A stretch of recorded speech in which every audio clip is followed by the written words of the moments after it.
Boa tarde, oitavo ano. Vamos agora dar continuidade à nossa segunda aula, né? Na aula passada a gente começou o nosso assunto da segunda avaliação do nosso segundo bimestre e agora a gente vai dar continuidade. E hoje nós vamos para a página 3 do nosso livro, tá? Ó, página 3 do nosso livro, onde a gente vai estar com o assunto a arte e a questão ambiental. Como eu havia falado para vocês, esse nosso segundo bloco ele vai estar falando sobre arte e ambiente.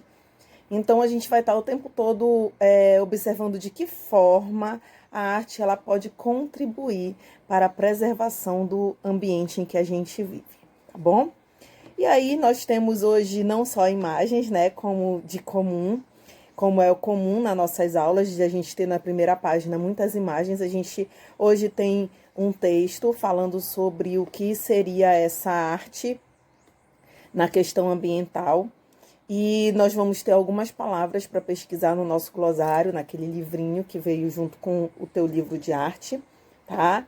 Eu vou explicar um pouquinho sobre o que é a intervenção urbana também durante a leitura. Sempre esteja à sua mão o marca-texto, como a gente sempre faz na sala de aula, porque pode ser que no decorrer da leitura eu peça para você grifar alguma palavra, alguma outra observação que eu venha fazer, tá? Depois nós vamos ter uma atividade de pesquisa que eu também vou explicar. E eu queria, mais uma vez, falar, eu tenho falado isso em todas as turmas, tá? Que eu tenho gravado as aulas, para que a gente venha se organizar o nosso tempo, prestar atenção nas atividades que a gente tem para fazer. Alguns alunos me perguntam, professora, mas que horas é para mandar atividade? Quando é para mandar atividade, né? Nós temos 2 aulas em todo o nosso encontro.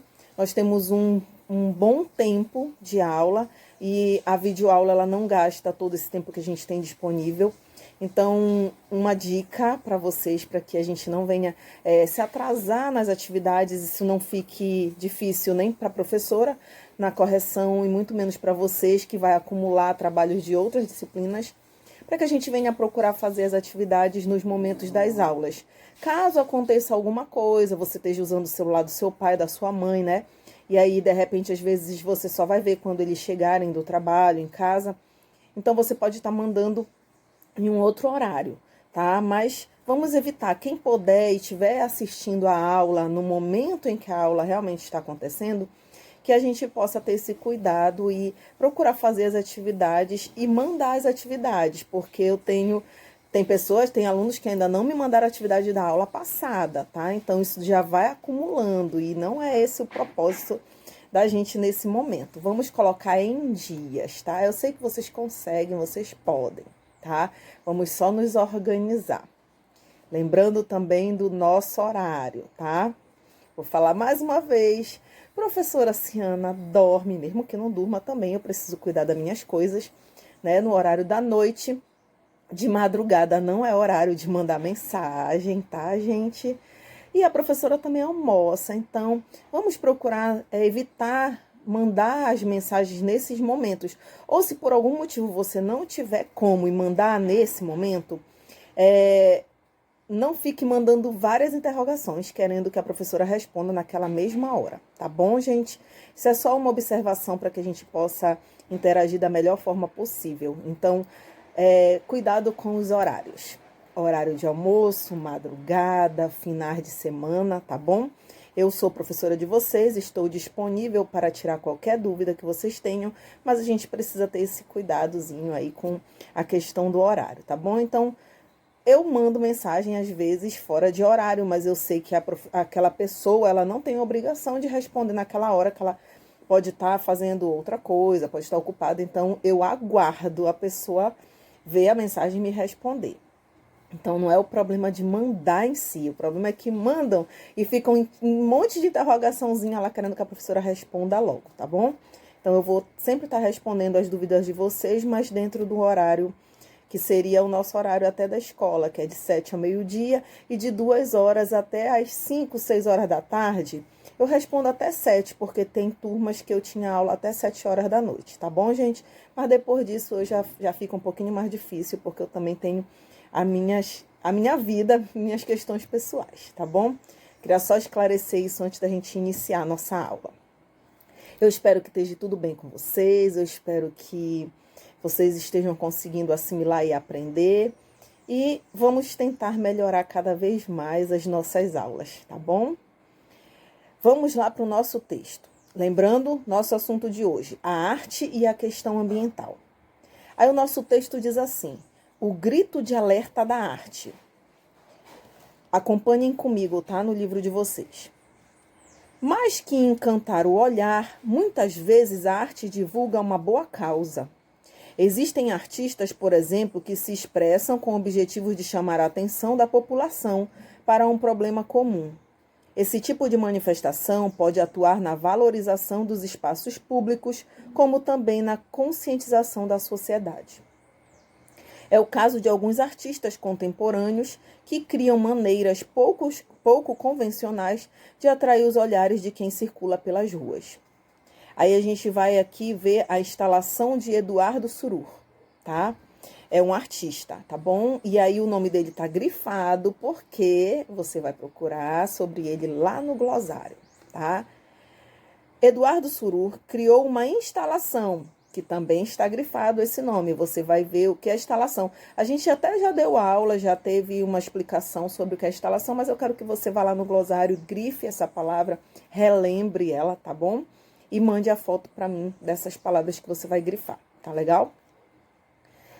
Eduardo Surur criou uma instalação que ocupou durante 60 dias as margens de concreto do poluído rio Tietê, em São Paulo. Composta de esculturas gigantes em forma de garrafas plásticas, a obra foi desenvolvida pensando na reação do público. Ele esperava provocar reflexão a respeito dos problemas urbanísticos causados pelo lixo. Sua criação foi vista por mais de 60 milhões de pessoas. Então, aqui você está olhando a garrafa PET na imagem, mas ela não é uma garrafa do tamanho da garrafa PET que você conhece, tá? Se você reparar, pertinho dela tem 3 pessoas lá embaixo, dá para você ter ideia da proporção do tamanho dessas garrafas gigantes que o artista colocou na margem do rio. Então, o que ele queria com isso? Ele queria trazer uma reflexão para a vida das pessoas a respeito do lixo que é descartado, jogado muitas das vezes no rio, tá bom? Aí do lado tá ecoparede, reciclar é uma arte.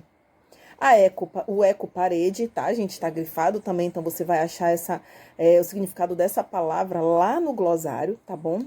É um movimento de intervenção urbana. O que seria uma intervenção urbana, né? Então, a intervenção urbana, na verdade, ela é uma manifestação artística geralmente realizada, tá, em áreas centrais grandes, tipo assim, centros urbanos, áreas grandes, praças no centro da cidade, tá bom? E aí ela consiste na interação de um objeto, que pode ser uma escultura, tá bom?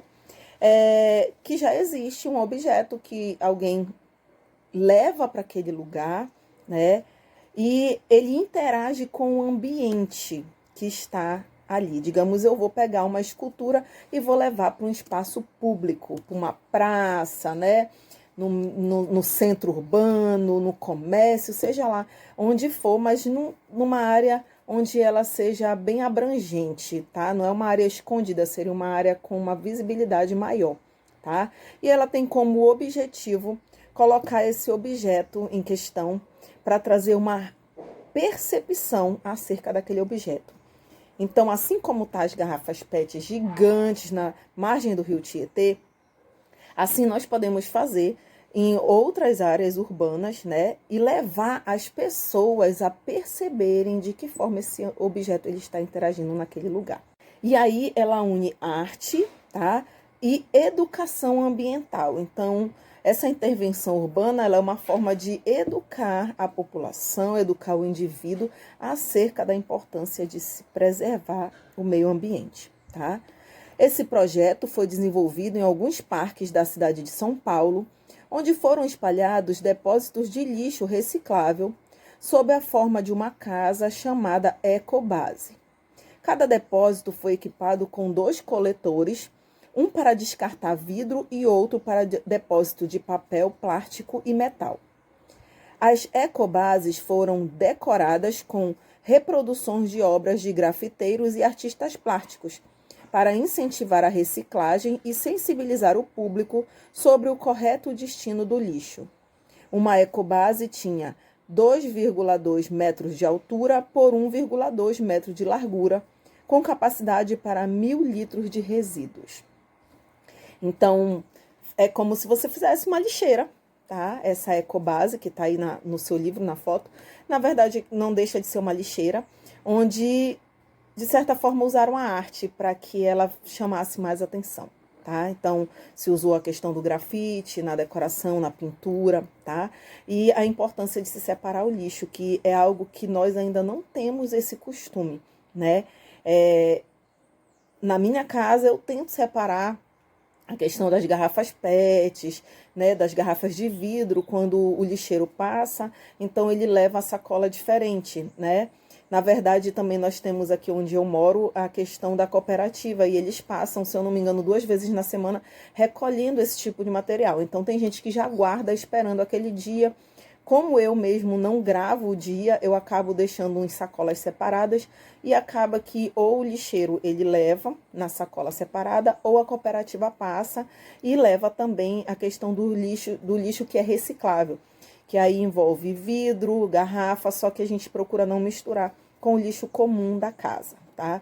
Então nós ainda precisamos aprender bastante em relação a isso, em relação a essa conscientização. Porque imagina, você mistura a garrafa PET no meio do lixo comum, de resto de comida ou de lixo de banheiro, fica bem mais difícil para que haja essa separação, né? Dá mais trabalho, sem contar que coloca em risco a vida da pessoa que está trabalhando com aquilo dali. Então, isso é algo que a gente precisa começar a aprender, né? Fazer isso virar um costume, né?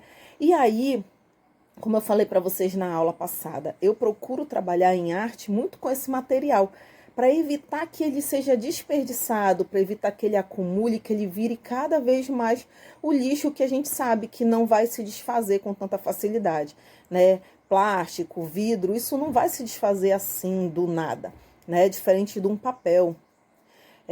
Então eu procuro trabalhar com esses objetos que iriam para o lixo, transformando eles em obras de arte, em objetos que possam ser olhados de forma artística, tá bom? Aí, deixa eu ver aqui, o que a gente vai fazer? Eu quero que você pesquise essas 3 palavras, tá? Eduardo Surur, instalação e ecoparede. Eu já expliquei para você o que é uma intervenção urbana, tá bom?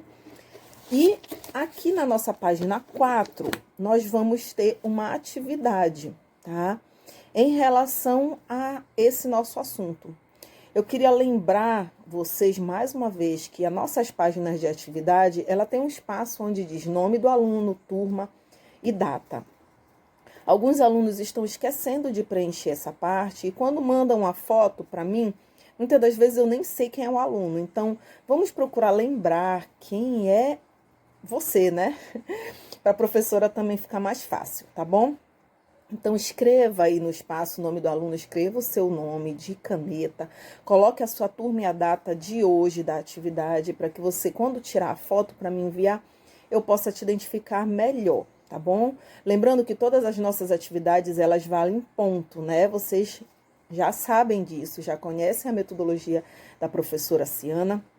E aí, toda atividade que você fizer, depois, no final, elas valem ponto para a nossa avaliação, tá? Então, isso continua valendo. Você vai fazer, professora, quanto vale cada uma? Não, você lembra que é quando faz todas. Realizou a metade? É metade da pontuação. Realizou todas? Ganha a pontuação, né, integral, inteira, tá bom, gente? Sem desconto de nada. Então, procure realizar as atividades dentro do prazo. O prazo, sempre que eu estou dando das atividades, é sempre até a segunda-feira antes da nossa aula, porque fica mais fácil de eu corrigir. e de eu anotar os alunos que já me entregaram, né, para essa nota sendo computada, tá bom? E para que eu apague também as imagens do meu celular, porque senão não tem como eu gravar as aulas, tá, gente? Meu celular melhorou um pouquinho, mas também ainda não é o top de linha. Então, a tia Ciana aqui precisa de espaço para poder salvar os vídeos, tá bom? E aí vamos lá à nossa atividade. A nossa atividade diz assim: arte e prevenção na cidade. Pesquise objetos e campanhas de preservação ambiental criativos em sua cidade. Gente, pesquise. Então, você vai precisar pesquisar na internet. Você vai colocar desse jeito: campanhas de preservação ambiental criativas em Ananindeua, em Belém, no Pará, tá? Abrange um pouco, porque talvez em Ananindeua não tenha, mas em Belém tem, que é cidade vizinha, próxima, tá? Tudo região metropolitana. Talvez, olha, uma coisa que é bem bacana. Vocês lembram do Natal de Benevides?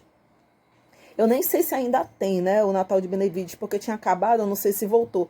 Mas era uma campanha ótima em relação a recolher, né, as garrafas PETs. Então, muitas pessoas levavam, trocavam por cupons, ganhavam brindes nos sorteios. E a cidade toda era transformada, né, na época do Natal, através dessa... Então, tudo aquilo que iria para o lixo de garrafa PET era transformado em arte, se nós formos analisar nesse ponto de vista, né? Porque no Natal ficava lindo a cidade, toda produzida com objetos que seriam jogados no lixo, né? Materiais que seriam descartados no lixo, tá? Então, você vai pesquisar se na tua cidade, se aqui em Ananindeua ou em Belém, ou na região metropolitana, no Pará em si, tem campanha de preservação ambiental criativa. Aí você vai fazer essa pesquisa, tá? E aí diz assim, se tem recipientes de coleta em locais estratégicos. Sabe aquelas lixeiras de cores diferentes, que é para vidro, metal, papel, lixo comum? Pois é, você vai pesquisar se aqui na nossa cidade tem esse tipo de lixeira de coletas e se elas estão em locais estratégicos, tá bom? Se tem também intervenções artísticas para chamar a atenção do público ou campanhas diferenciadas. Então, você vai fazer essa pesquisa, são basicamente 3 coisas que você vai pesquisar. Se tem campanha de preservação ambiental criativa, se tem coleta, né, recipiente de coleta, aqueles de cores diferenciadas para coletar o lixo de maneira diferenciada em locais estratégicos. E se tem alguma intervenção artística aqui na nossa cidade ou na região metropolitana para chamar a atenção do público, tá? Você vai pesquisar essas 3 coisas para mim, tá bom? Vai registrar isso aqui nesta folha número 4, através de imagem, né? Que você pode desenhar ou, de repente, mandar a imagem para mim, porque nesse período eu não estou pedindo para você imprimir a imagem, mas aí se você mandar a imagem para mim, você vai ter que escrever na imagem, tá bom, gente? Não é só mandar a imagem, a professora que se vira, não. Você vai escrever a respeito de cada imagem que você me mandar no celular, tá bom? Ou você pode desenhar. Ah, professora, eu não quero mandar a imagem, já que a senhora está dizendo que não precisa imprimir, então eu vou só escrever. Tá, mas você pode desenhar também, fazer um desenho a respeito daquilo que você pesquisou aqui na folha número 4 e enviar para mim, tá bom? Bata uma foto com o seu nome, tudo direitinho identificado e envie para mim até a segunda-feira, antes da nossa aula, tá bom? Da nossa próxima aula, que é na terça-feira que vem. Qualquer dúvida, eu estou no PV, ou você pode também colocar no comentário do vídeo, tá? Que eu vou estar respondendo dentro do mais rápido possível, tá? Eu olho quando eu vejo que precisa realmente de resposta, eu respondo, tiro as dúvidas, então fique à vontade, só não ultrapasse os horários, tá bom? Como a professora pediu. Eu espero que vocês tenham entendido. Caso tenham alguma dúvida, me procurem, como eu acabei de dizer, tá bom? Fiquem com Deus e até a nossa próxima aula. E caprichem na pesquisa.